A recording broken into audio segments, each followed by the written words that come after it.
साथीहरु, सरकारले केही दिन अघि सुनसरी र सिराहा जिल्लामा भएको घटनामा मृत्यु भएका 4 जनालाई नै शहीद घोषणा गर्ने निर्णय गरेको छ।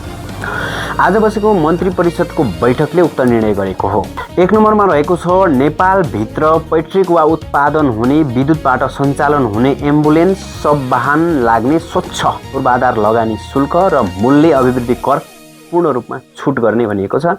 त्यसैगरी दोस्रो नम्बरमा सुनसरी र सिराहा जिल्लामा भएको प्रदर्शनको क्रममा मृत्यु भएका मृतक व्यक्तिहरू सुनसरी जिल्लाका ओमप्रसाद महता, जयप्रसाद महता र रविन्द्र कुमार महता र सिराहा जिल्लाका गणेश कुमार यादवलाई शहीद घोषणा गर्ने निर्णय गरेको छ। त्यसैगरी तेस्रोमा पोर्चुगल सरकारलाई काठमाडौँमा कन्सुलर अफिस खोल्ने सहमति दिने भनिएको छ।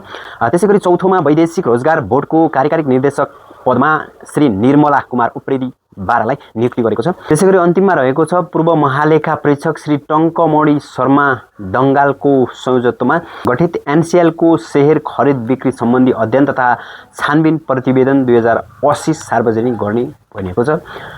साथीहरु, आजको मन्त्री परिषदबाट भएका यी 5 वटा निर्णयमा तपाईको धारणा के छ? भट्टाभट कमेन्ट गर्नुहोस्।